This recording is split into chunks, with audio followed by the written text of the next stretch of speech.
ఇటీవల కాలంలో మహిళలు అన్ని రంగాల్లో పురుషులకు సమానంగా పోటీని ఇస్తున్నారు. ఇంకా చెప్పాలంటే పురుషులను కూడా దాటేశారని చెప్పొచ్చు. ఇంకా ఒకప్పుడు మహిళలు వేధింపులకు గురయ్యేవారు. పురుషులు తాగి వచ్చి మహిళల్ని వేధించేవారు. కానీ ఇప్పుడు పరిస్థితులు మారిపోయాయి. మహిళలు సైతం తమ భర్తల్ని రాచి రంపాన పెట్టడం మొదలుపెట్టారు. ఎక్కతక్క మాట్లాడితే చంపేందుకు కూడా వెనుకాడట్లేదు. ఇక ఇటీవల అనేక ఘటనలు సోషల్ మీడియాలో వైరల్గా మారాయి. ఈ విషయానికి సంబంధించి చాలా మంది భర్తలు తమ భార్యలు పెట్టే టార్చర్స్ని భరించలేక సెల్ఫీ వీడియోలు తీసుకొని మరీ ఆత్మహత్యలకు పాల్పడుతున్నారు. ఇక ఈ క్రమంలోనే మహిళలు, యువతలు కూడా తప్పతాగి రోడ్డు మీద న్యూసెన్స్ చేయడం మొదలుపెట్టారు.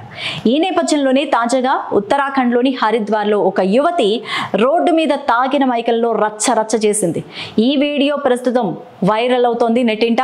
ఉత్తరాఖండ్లోని హరిద్వార్లో యువతి తప్పతాగి రచ్చ చేసింది. డెహ్రాడూన్ ఢిల్లీ హైవే మీద ఈ ఘటన అయితే జరిగింది. యువతి ఫుల్గా తాగొచ్చి రోడ్డు మీదకి వచ్చేసింది. అక్కడ వచ్చిపోయే వాహనాలను ఆపి దానిపైన ఎక్కి న్యూసెన్స్ చేయడం మొదలుపెట్టింది. కార్లను ఆపుతూ రోడ్డు మీద పడుకొని తూలుతూ నానా రభస చేసింది.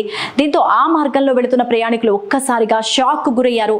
అక్కడున్న కొంతమంది ఆ యువతికి నచ్చ చెప్పేందుకు ఎంతో ప్రయత్నం చేశారు. కానీ ఆమె ఫుల్గా తాగి ఉండడం వల్ల ఎవ్వరి మాటలు పట్టించుకోకుండా ఇష్టం వచ్చినట్టు ప్రవర్తించడం మనకి వీడియోలో చూస్తున్నాము.